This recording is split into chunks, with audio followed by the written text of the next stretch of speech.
ഉപ്പും മുളകും എന്നും എക്കാലത്തും എല്ലാവരുടെയും പ്രിയപ്പെട്ട സീരിയലായിരുന്നു. എന്നാൽ ഇന്ന് അതിന് കുറേയേറെ കാര്യങ്ങളിൽ മാറ്റം വന്നിട്ടുണ്ട്. ഇന്നിപ്പോൾ ആ സീരിയലിനെ പറ്റി നിരവധി വിമർശനങ്ങളും വിവാദങ്ങളും ഒക്കെ പുറത്തു വന്നിട്ടുണ്ട്. ആ വിവാദങ്ങളിൽ പെട്ട് ആ സീരിയലിനോടുള്ള ഒരു ഇഷ്ടം ആളുകൾക്ക് കുറഞ്ഞു തുടങ്ങി എന്ന് വേണമെങ്കിൽ പറയാം. ബിജു സോപാനത്തിനും SP ശ്രീകുമാറിനുമെതിരെയാണ് നടി പരാതി നൽകിയത്. ലൈംഗിക അതിക്രമ പരാതിയാണ് നൽകിയത്. ഇതിൽ ഒരാൾ ഉപദ്രവിക്കാൻ ശ്രമിച്ചുവെന്നും മറ്റൊരാൾ ഭീഷണിപ്പെടുത്തിയെന്നുമാണ് പറയപ്പെടുന്നത്. ആരാണ് ഈ നടിയെന്നാണ് എല്ലാവരും ചോദിക്കുന്നത്. പല അഭിപ്രായങ്ങളാണ് പലരും പറയുന്നത്. ജൂഹിയാണെന്ന് പറയുന്നുണ്ട്, അതിലെ തന്നെ കനകമാണെന്ന് പറയുന്നുണ്ട്, എന്തിന് പാറുക്കുട്ടിയുടെ പേര് വരെ പറയുന്നവരുണ്ട്. എന്നാൽ അതൊന്നുമല്ല, ആരാണ് ഈ സംഭവത്തിൽ യഥാർത്ഥത്തിൽ ഉൾപ്പെട്ടിട്ടുള്ളത്, ആരാണ് ഇരയായത് എന്നൊക്കെ പലരും തുറന്നു പറയാൻ ആഗ്രഹിക്കുന്നുണ്ട്. തുറന്നു പറച്ചിലുകൾ കേൾക്കാനും ആഗ്രഹിക്കുന്നുണ്ട്. നിഷാ സാരംഗ് നമ്മുടെ ഈ ഉപ്പുമുളകും സെറ്റിനെ പറ്റി മുൻപ് മാതോരാതെ പറഞ്ഞിട്ടുണ്ട്. എന്നാൽ ആ സെറ്റിൽ തന്നെ പലതരം ഇഷ്യൂസ് ഉണ്ടായതായും ആ ഷോയിൽ നിന്നും ആ പരിപാടിയിൽ നിന്നും പരമ്പരയിൽ നിന്നും മാറി നിൽക്കേണ്ടി വന്നതിനെ പറ്റിയും ഒക്കെ നിഷാ സാരംഗ് മുൻപ് പറഞ്ഞിട്ടുണ്ട്. ഒരു ഇടവേളയ്ക്ക് ശേഷമാണ്, എന്ന് പറഞ്ഞാൽ ഈ 5 പേരും കുഞ്ഞുങ്ങളായിരിക്കുമ്പോഴായിരുന്നു ഭയങ്കര രസമായിട്ട് ആ പരമ്പര മുന്നോട്ട് പോയത്. അപ്പോൾ എല്ലാവർക്കും ഭയങ്കര ഇഷ്ടമായിരുന്നു. അതിനുശേഷം നെക്സ്റ്റ് വന്നത് ഇവരൊക്കെ വളർന്ന ഒരു കാലഘട്ടമാണ്. അപ്പോൾ ആളിൻ്റെയൊക്കെ എണ്ണം കൂടി, കുറെ പുതിയ കഥാപാത്രങ്ങളൊക്കെ വന്നു. ആ സമയത്ത് ഇവരുടെ സ്വഭാവത്തിലും മാറ്റങ്ങൾ വന്നിട്ടുണ്ട് എന്ന് പറയുകയാണ് നിഷ സാരംഗ്. എല്ലാരും ഇഷ്ടമാണ്. എല്ലാരും എനിക്ക് ഒരിക്കലും അവരെന്നെ ഇപ്പൊ അഭിനയിക്കുകയാണെങ്കിൽ പോലും ഇപ്പൊ അവരൊക്കെ വളർന്നു, പക്ഷെ എങ്കിൽ പോലും എൻ്റെ ഉള്ളിൽ ഇപ്പൊ എൻ്റെ കുട്ടികളെ പോലെ തന്നെയാണ്. എൻ്റെ മനസ്സിൽ അവരെപ്പോഴും അങ്ങനെ തന്നെയാണ്. അവരൊരിക്കലും എന്നെ സ്നേഹിക്കാതിരിക്കില്ല, അല്ലെങ്കിൽ അവര് എപ്പോഴെങ്കിലും എന്നെ സ്നേഹിക്കണില്ല എന്ന് എൻ്റെ മനസ്സ് തോന്നിയാൽ എൻ്റെ കുട്ടികൾ എന്നോട് കാണിച്ചാൽ ഉണ്ടാവുന്ന അതേ വിഷമം എൻ്റെ ഉള്ളിലുണ്ട്. ഇതിലിപ്പോ ഇവരെല്ലാരും കുഞ്ഞായിരിക്കുമ്പോ തൊട്ട്, ഇപ്പൊ പാറക്കുട്ടി പ്രത്യേകിച്ച് തീരെ കുഞ്ഞായിരിക്കുമ്പോ തൊട്ട് കൂടിയുള്ള ആളാണല്ലോ. വലുതായി കഴിഞ്ഞപ്പോ ആർക്കെങ്കിലും ഒരാൾക്ക് എന്തെങ്കിലും ഒരു വ്യത്യാസം വന്നായിട്ട് ഫീൽ ചെയ്തിട്ടുണ്ടോ?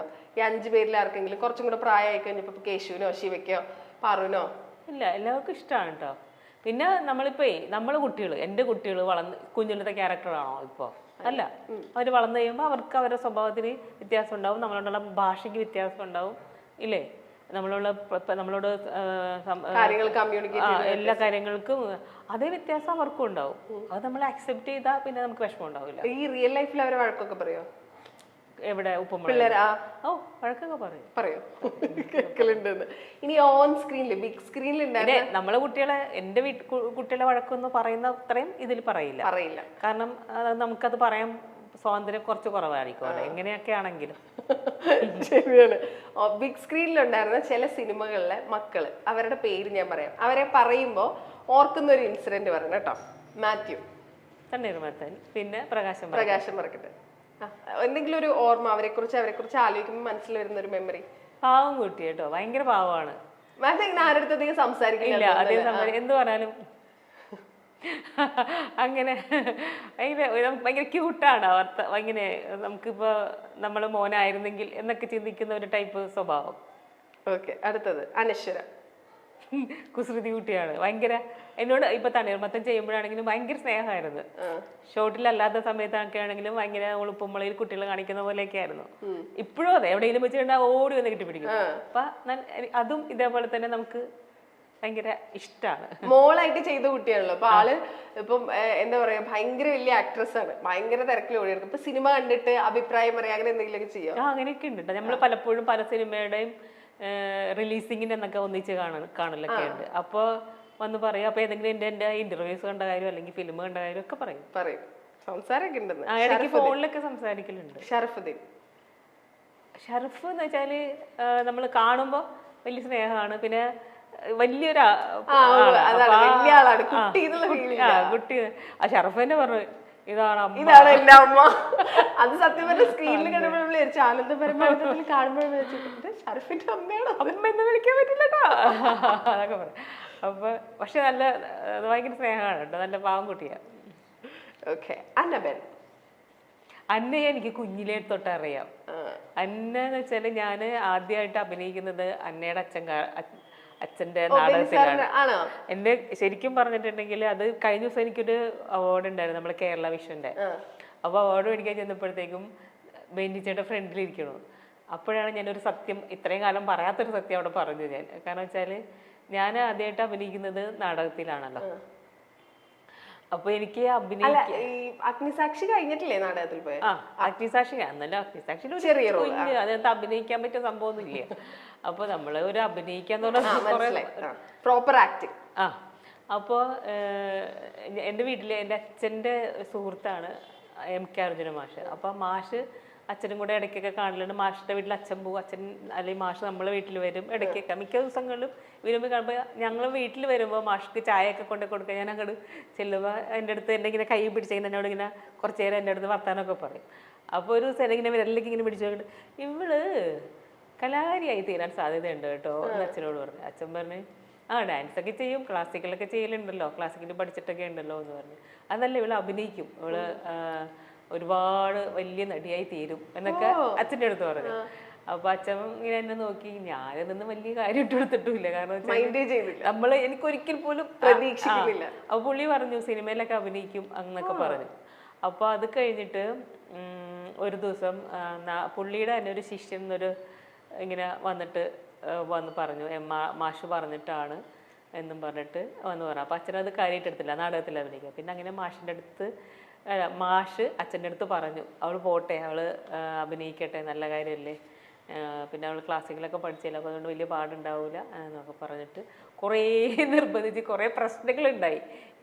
ഈ നാടകത്തിൽ അഭിനയിക്കാൻ എനിക്ക് പോകണ്ടെന്നും അച്ഛൻ വിടില്ലാന്നും, എനിക്ക് പോകണ്ടെന്നും അച്ഛൻ വിടില്ലാന്നും. ചേച്ചിക്ക് ഇൻട്രസ്റ്റ് ഇല്ല? എനിക്ക് പേടി. അയ്യോ, ഞാൻ രണ്ടുപേരെ ഒന്നിച്ച് കണ്ടിട്ടാണ് എനിക്ക് പേടിയാണ് മുട്ടുപറിക്കും സംസാരിക്കാൻ. അപ്പൊ ഞാനെങ്ങനെ സ്റ്റേജിൽ കയറുന്ന ഡയലോഗൊക്കെ പറയണേ. അപ്പൊ അതുകൊണ്ടാണ് ഞാൻ പറഞ്ഞു ഞാനില്ല, എനിക്ക് പേടിയാന്നൊക്കെ പറഞ്ഞു. അപ്പൊ അങ്ങനെ ഒരു ധൈര്യത്തിന് വേണ്ടി നമ്മൾ വീടിനടുത്തുള്ള ഒരു അമ്പലത്തിൽ ഒരു അമേച്ചർ നാടകത്തിൽ ഒരു ക്യാരക്ടർ എന്നെ കൊണ്ട് ചെയ്യിച്ചു. അങ്ങനെ അതും പ്രത്യേക റിഹേഴ്സലൊന്നും ഇല്ല, പ്രത്യേകിച്ച് വലിയ റിഹേഴ്സലൊന്നും ഇല്ല, പോയി ആ ബുക്കൊക്കെ പഠിച്ചിട്ട് പോയി ചെയ്തു. അപ്പോഴാണ് ഈ ബെന്നിച്ചേട്ടൻ വിളിക്കണം. അപ്പോൾ നമുക്ക് ഡയലോഗ് ഇങ്ങനെ പറയണം, ഡയലോഗ് പറയുമ്പോൾ ഇങ്ങനെയുള്ള കാര്യങ്ങൾ ശ്രദ്ധിക്കണം. ഡയലോഗിൻ്റെ ഒരു മോഡുലേഷൻ ഉണ്ട്, താളമുണ്ട് ഡയലോഗിന്, നാടകത്തിന് പ്രത്യേകിച്ചും. അപ്പോൾ ആ താളം എങ്ങനെ, അപ്പോൾ അങ്ങനെയെല്ലാം എനിക്ക് പറഞ്ഞു തന്നതും നിൽക്കേണ്ടത് എങ്ങനെ സ്റ്റേജിൽ, നമ്മളങ്ങനെ കുറേ കാര്യങ്ങളുണ്ടല്ലോ, അങ്ങനെ ബേസിക് സംഭവങ്ങളെല്ലാം പഠിപ്പിച്ചു തന്നത് പുള്ളിയാണ്. ഡയലോഗ് എങ്ങനെ പറയണം എന്ന് എനിക്കെന്ന് വെച്ചാൽ പേടിയുള്ള ഒരാളായിരുന്നല്ലോ. അപ്പോൾ ഞാൻ അപ്പോൾ അവാർഡ് മേടിച്ചപ്പോൾ ഞാനത് വെനിച്ചേട്ട ഫ്രണ്ടിലിരിക്കുന്നതുകൊണ്ട് ഞാൻ പറഞ്ഞു എൻ്റെ ഗുരു. അപ്പോൾ അത് ചെയ്തുകൊണ്ട് നിൽക്കുമ്പോഴാണ് പിന്നെ ഏതൊരു സിനിമയിലേക്കൊക്കെ വിളിച്ചു. അപ്പോൾ പുള്ളി പറഞ്ഞു നീ നാളെ വലിയ നടിയൊക്കെ ആയി തീരും, സിനിമയിലൊക്കെ അഭിനയിക്കുമല്ലേ അപ്പോൾ നാടകം കഴിഞ്ഞ്. ഞാൻ പറഞ്ഞു അറിയില്ല വെനിച്ചേട്ടാ, വലിയ നടിയൊക്കെ ആയി കഴിയുമ്പോൾ ഞാനാണ് ഗുരു എന്നൊന്നും പറഞ്ഞേക്കരുത്, ഗുരു എന്നൊന്നും പറഞ്ഞേക്കരുത്. ഞാൻ ചോദിച്ചാൽ അതെന്താ, നീ അഭിനയിച്ച് കുളമാക്കിയിട്ട് ഞാൻ ആ ഗുരു എന്ന് പറഞ്ഞിട്ടുണ്ടെങ്കിൽ നാടകേട് എനിക്ക്. അപ്പോൾ നീ അങ്ങനെ പറയണമെങ്കിൽ വല്ല സ്റ്റേറ്റ് അവാർഡൊക്കെ കിട്ടി വലിയ നടിയൊക്കെ ആയി കഴിയുമ്പോൾ പറഞ്ഞോ. അപ്പോൾ എനിക്ക് ചിരി വന്നേ, കാരണം എന്തായാലും എനിക്ക് സ്റ്റേറ്റ് അവാർഡൊന്നും കിട്ടില്ല എന്ന് എനിക്ക് നല്ല ഉറപ്പ് അന്ന് ഉണ്ടല്ലോ. അപ്പോൾ അതുകൊണ്ട് ഞാൻ ചിരിച്ചു, ശരി പറയല്ല എന്ന് പറഞ്ഞു. പക്ഷേ ആ നാടകം അഭിനയിച്ചു, അത് കഴിഞ്ഞ്. പക്ഷെ ബെന്നിച്ചേട്ടൻ അന്നും പറഞ്ഞു കേട്ടോ, നീ നാടകത്തിൽ അഭിനയിക്കുന്ന പോലെ അല്ല, നിന്നെ അതുകൊണ്ട് ഞാൻ പഠിപ്പിക്കാൻ അധികം നിൽക്കണില്ല. കാരണം വെച്ചാൽ നീ നാടകത്തിൽ അഭിനയിക്കുന്ന പോലെ അല്ല അഭിനയിക്കുന്നത്, നീ വളരെ സാധാരണ വീട്ടിലൊക്കെ പറയുന്ന പോലെ തന്നെയാണ് നാടകവും ചെയ്യണത്. അപ്പൊ അതുകൊണ്ട് ഞാൻ അത് തിരുത്തണില്ല, അങ്ങനെയും പോട്ടെ നാടകം. ആ നാടകം അങ്ങനെയാണ് ഞാൻ അഭിനയിച്ചത്. നാടകത്തിൽ ഡയലോഗ് പറയുന്ന പോലെയേ അല്ല, നമ്മൾ വീട്ടിലൊക്കെ പറയുന്ന പോലെയാണ് അഭിനയിച്ചത്. പുള്ളി പറഞ്ഞാൽ ഇങ്ങനെ തന്നെ പറഞ്ഞാൽ മതി, അത് മാറ്റാൻ ഞാൻ ശ്രമിക്കില്ലേ, മാറ്റാൻ എനിക്ക് അങ്ങനെ പറയാൻ പറ്റണില്ല, മനസ്സിലായി. അപ്പൊ പുള്ളി അങ്ങനെ തന്നെ അഭിനയിച്ചാൽ മതി എന്ന് പറഞ്ഞു. അപ്പൊ ആ ഒരു ഇത് നല്ലൊരു ഗുണം തന്നെയായിരുന്നു സത്യം പറഞ്ഞാൽ, അങ്ങനെ തന്നെ. അപ്പൊ ഇത് കഴിഞ്ഞപ്പോ ഈ അവാർഡ് മേടിച്ചപ്പോ ഞാൻ എൻ്റെ ഗുരുനാഥനാണ്, അപ്പൊ ഈ സംഭവം ഞാൻ പറഞ്ഞു സ്റ്റേജിൽ, അവാർഡ് മേടിച്ചിട്ട് ഞാൻ ഇത് പറഞ്ഞു. അപ്പൊ എൻ്റെ അത് ബെന്നിച്ചേട്ടൻ ഡെഡിക്കേറ്റ് ചെയ്യണു അവാർഡൊന്നും പറഞ്ഞു, ഈ ഹാസ്യ നടിക്കുള്ള അവാർഡൊക്കെ കിട്ടി. അപ്പൊ ബെന്നിച്ചേട്ടൻ അത് കഴിഞ്ഞപ്പോ ബെന്നിച്ചേട്ടനും പ്രതീക്ഷിച്ചില്ല, ഞാനും പ്രതീക്ഷിക്കണില്ലല്ലോ, അങ്ങനെ ബെന്നിച്ചേട്ടൻ അവിടെ ഉണ്ടാവുമെന്ന് അറിയില്ല, ഞാൻ അവിടെ ഉണ്ടാവുമെന്ന് ബെന്നിച്ചേട്ടൻ അറിയാം. കാരണം വെച്ചാൽ അവാർഡ് അവര് ഇങ്ങനെ ലിസ്റ്റ് വെച്ചിട്ടുണ്ട്. അപ്പോൾ ബെന്നിച്ചേട്ടനോട് ഞാൻ ചോദിച്ചു, അങ്ങനെ പറഞ്ഞു ബെന്നിച്ചേട്ടന് വിഷമമായോ ഇങ്ങനെ പറഞ്ഞു. നിന്നെ ഞാൻ അധികം പഠിപ്പിക്കിട്ടൊന്നും വന്നില്ല അന്ന്, അതുകൊണ്ട് എനിക്കും എളുപ്പമായിരുന്നു, പക്ഷെ നീ അത് പറഞ്ഞതപ്പോൾ ഞാനും പ്രതീക്ഷിച്ചില്ല എന്നൊക്കെ. അന്നയോട് പറഞ്ഞോ? അന്നയ്ക്കും അറിയാം, അന്നയ്ക്കും അറിയാം, ബെന്നിച്ചേട്ടൻ്റെ വൈഫിനും ഒക്കെ അറിയാം. ഞാൻ അവരുടെ വീട്ടിലേക്ക് പോവാറുണ്ടായിരുന്നു ആ ടൈമിലൊക്കെ, അതുകൊണ്ട് ഇവരുടെ വീട്ടിലൊക്കെ അന്നും പോയിട്ടുണ്ട്, ഞാൻ ഇടയ്ക്കൊക്കെ പോയിട്ടുണ്ട്. അപ്പൊ ഈ അന്ന കുഞ്ഞു ഉടുപ്പൊക്കെ ഇട്ട് കുട്ടിയാണ് ഞാൻ ചെല്ലുമ്പോൾ, അതുകൊണ്ട് അന്ന് തൊട്ടേ അറിയാം, അവരുടെ വീട്ടിലെല്ലാവരെയും അറിയാം, ബെന്നിച്ചേട്ടൻ്റെ അമ്മയും പെങ്ങളെയും വൈഫിനെയും കുട്ടികളെയും ഒക്കെ അറിയാം. നേരത്തെ അറിയാന്ന്. നേരത്തെ അറിയാം. അപ്പൊ അന്നയോടൊരു ഈ നമ്മളിപ്പോ ഇത് ചെയ്യുമ്പോ കപ്പേള ചെയ്യുമ്പോ അതുകൊണ്ട് അന്നയെ ആദ്യമായിട്ട് കാണുന്ന ഒരു പ്രതീതി ശരിക്കും മോളോട് എന്തെങ്കിലും ഒരു മൊമെന്റ് ഓർക്കുന്നുണ്ടായിരുന്നു ഷൂട്ടിങ്ങിന്റെ സമയത്ത്? ഏത് കപ്പേളയുടെ സമയത്ത്? പ്രത്യേകിച്ചൊന്നുമില്ല. അത് നമ്മൾ ഏതാണ് കപ്പലയുടെ ലൊക്കേഷന്റെ അടുത്ത് തന്നെയായിരുന്നു പ്രകാശം പറക്കട്ടെ ലൊക്കേഷൻ. അതെ, രണ്ടും അടുത്തടുത്ത് തന്നെയായിരുന്നു. രണ്ടും ഒരേ ആണോ? സെയിം ടൈം ആയിരുന്നു? സെയിം ടൈം അല്ല, സെയിം ലൊക്കേഷൻ ആയിരുന്നു. എവിടെയായിരുന്നു അത്? എന്താണ് സ്ഥലത്തിന്റെ മറ്റേ മുക്കം എന്ന് പറഞ്ഞ സ്ഥലമില്ലേ, അവിടുന്ന് കുറെ ഹൈ റേഞ്ചിലേക്ക് പോണം. പേര് ഞാൻ ഇപ്പൊ ഓർമ്മയില്ല. നല്ല ഓർമ്മക്കുറവുള്ള കൂട്ടത്തിലാണ്. നല്ല ഓർമ്മക്കുറവെന്ന് കൊച്ചെ ഈ ഒരു കുടുംബത്തിന്റെ മൊത്തം ഭാരെടുത്ത് തലവെക്ക്, അപ്പൊ മനസ്സിലാവും. അപ്പൊ മനസ്സിലാവും ഓർമ്മയൊക്കെ പോകുന്നത്. അർജുൻ അശോകൻ. അർജുനെയും എനിക്കറിയാം. അവരെ വീട്ടിൽ മറ്റേ ഇടയ്ക്ക് അവരുടെ വീട്ടിൽ 1-2 പ്രാവശ്യം പോയിട്ടുണ്ട്. അപ്പൊ കണ്ടിട്ടുണ്ട്, അങ്ങനെ പരിചയം. എന്തിനു പോയതാ ഇതുപോലെ? അല്ല നമ്മളിത് നമ്മളൊരു ഷോയുടെ കാര്യമായിട്ടൊക്കെ ബന്ധപ്പെട്ട് അവരുടെ വീട്ടിൽ സംസാരിക്കാനൊക്കെ പോയിട്ടുണ്ട്. അപ്പോൾ അങ്ങനെ കണ്ടിട്ടുണ്ട്. പിന്നെ 1-2 സ്ഥലത്ത് എവിടെ വെച്ചൊക്കെ ഇതേപോലെ കണ്ട് പരിചയപ്പെട്ടിട്ടുണ്ട്. പക്ഷെ അത് ഭയങ്കര സിമ്പിൾ കേട്ടോ. എന്തൊരു സിമ്പിളാ കൊച്ച്, ഭയങ്കര സിമ്പിളായിരുന്നു. ഞാനപ്പോൾ വിചാരിച്ചു എന്നുവെച്ചാൽ അർജുൻ ഭയങ്കര ഇതായിട്ട് നിൽക്കുകയാണല്ലോ ഇപ്പോൾ. അപ്പോൾ ആ ഒരു മറ്റേ ഇത്ര വലിയൊരു സ്റ്റാർ ആണ് എന്നുള്ള ഒരു ഇതൊന്നുമില്ല. ഭയങ്കര സിമ്പിളായിട്ടാണ് അവിടെ ഇവിടെയൊക്കെ കയറി ഇരിക്കണതാണ്. ചേച്ചി ചെയ്യുന്നവരെ കൂടി വിളിച്ചപ്പോഴാണ് ഞാൻ പറഞ്ഞു അയ്യോ ഇത് ഇവിടെ ഇരിക്കായിരുന്നോ, അങ്ങനെ ഭയങ്കര പാവം കൊച്ച്. ഇതിലിപ്പോ ജഗദീഷ് ചേട്ടന്റെ വൈഫല്ലേ, അപ്പൊ എങ്ങനെയുണ്ടായിരുന്നു? ജഗദീഷ് ചേട്ടന്റെ വൈഫായിട്ട് നേരത്തെ അഭിനയിച്ചിട്ടുണ്ട്. ഫ്ലാഷില് ജഗദീഷ് ചേട്ടന്റെ വൈഫായിട്ട് അഭിനയിച്ചിട്ടുണ്ട്. വർഷങ്ങൾക്ക് ശേഷം വീണ്ടും അഭിനയിച്ചു. ഫ്ലാഷ് പാർവതിയുടെ സിനിമയല്ലേ? പാർവതി, ലാലേട്ടനൊക്കെ ഉള്ള സിനിമ. ഓ അതിന്റെ അകത്ത് അല്ലേ? ഓക്കെ, ശരി. എങ്ങനെയുണ്ടായിരുന്നു മൊത്തത്തില്? ഇതിലെന്തെങ്കിലും ഒരു മെമ്മറി ചോദിച്ചാ? ഓർമ്മയില്ലെന്ന് പറയരുത്. ഓർമ്മയില്ലാന്നല്ല, അങ്ങനെ പ്രത്യേകിച്ച് മെമ്മറി ഒന്നും ഇല്ല കൊച്ചേ. അങ്ങനെ ഇപ്പൊ പ്രത്യേകിച്ച് ഇപ്പൊ ഞാനിപ്പോ എവിടെയെങ്കിലും പോയിരിക്കുന്നു, ആ ഷോർട്ട് റെഡി എന്ന് പറയുമ്പോൾ പോയി അഭിനയിക്കുന്നു, തിരിച്ചു വരുന്നു, അത്രേ ഉള്ളൂ. കംപ്ലീറ്റ്ലി വർക്കാണ് അത് അല്ലെ? ഓക്കെ, ശരി. ഇനി ഉപ്പും മുളകും എന്ന് കേൾക്കുമ്പോൾ ഫൈനലി നീലു ചേച്ചി എന്നുള്ള നിശ്ചയിച്ചിനെ എല്ലാവരും വിളിക്കുന്നു. ഉപ്പും മുളകും എന്ന് കേൾക്കുമ്പോൾ ഞാൻ ചോദിക്കുവാണെങ്കിൽ ഒരൊറ്റ കാര്യം, ഒരൊറ്റ എന്തെങ്കിലും ഒരു രസമുള്ള ഒരു ഇൻസിഡന്റോ, അല്ലെങ്കിൽ അവിടെ ഇപ്പൊ നിങ്ങൾ മൊത്തം ഫാമിലി പോലെ തന്നെയാണല്ലോ എല്ലാവരും, ഉണ്ടായ എന്തെങ്കിലും ഒരു ബിഹൈൻഡ് ദ സീൻ എന്തെങ്കിലും ഒരു ഇൻസിഡന്റ് എന്തെങ്കിലും ഓർമ്മയുണ്ടോ? ഇതൊക്കെ നേരത്തെ പറയണ്ടായിരുന്നോ? ഞാൻ ഓർത്ത് വെച്ചായിരുന്നു. പിന്നല്ലാണ്ട് പെട്ടെന്ന് വന്നിട്ട് ഒരു ഇത്രയും നേരം അവിടെ നിന്ന് തലമുഖിന്റെ അഭിനയിച്ചിട്ട് എനിക്ക് മനസ്സിലായി. അവിടെ ഈ ഉപ്പുമുളക് ലൊക്കേഷനിൽ ഒന്ന് വന്ന് നോക്കുക. നമ്മളിങ്ങനെ ഡയലോഗ് പഠിക്കുന്നു, ഡയലോഗ് പഠിക്കണു, സീൻ ചെയ്യണു, ഡയലോഗ് പഠിക്കണു, ഒരു സെക്കൻഡ് നമ്മളവിടെ വെറുതെ ഏതെങ്കിലും ഒരു സീനിൽ ഇല്ലെങ്കിൽ ചിലപ്പോ നമുക്കൊന്ന് വെറുതെ ഇരിക്കില്ല. അപ്പൊ അവിടെ നിന്ന് വേറെ വന്നിട്ട് ഇങ്ങനത്തെ ചോദ്യങ്ങൾ ചോദിക്കുമ്പോഴല്ല മൊത്തം അവിടെ കിടക്കാണ്. കേറുമ്പോ ലൊക്കേഷനിലോട്ട് കേറുമ്പോ നേരെ ചെയ്യുന്ന കാറിൽ നിന്ന് ഇറങ്ങുന്നതിന് മുന്നേ തന്നെ ഞാൻ മൊബൈൽ സൈലന്റ് ആക്കും. എന്നിട്ട് അവിടെ ചെന്ന് കഴിഞ്ഞ് തിരിച്ച് കാറിൽ കയറുമ്പോഴായിരിക്കും മൊബൈല് സൈലന്റ് മാറ്റണേ. അപ്പൊ എന്ന് വെച്ചാൽ നമ്മളെ മൂഡ് പോകാണ്ടിരിക്കുക, മീൻസ് നമ്മൾ വേറെ പ്രശ്നങ്ങളൊന്നും അവിടെ ബാധിക്കരുത്. കാരണം നമുക്ക് അവിടെ നിന്നത് കറക്റ്റായിട്ട് ചെയ്യണമെങ്കിൽ ഭയങ്കര കോൺസെൻട്രേഷൻ വേണം. അപ്പൊ അതും കഴിഞ്ഞിട്ട് നേരെ ഇങ്ങോട്ട് അവിടെ കിടന്ന നീലിമേന്ന് എടുത്തിട്ട് ഇങ്ങോട്ട് വരികയാണ് ഈശയായിട്ട്.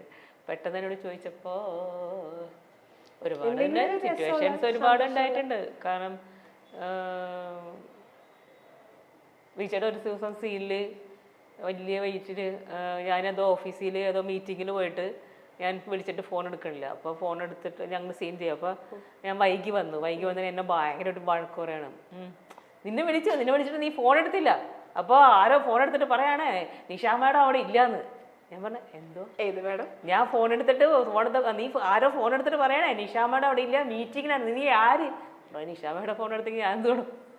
അപ്പൊ എന്ന് വെച്ചാൽ മീൻസ് പുള്ളി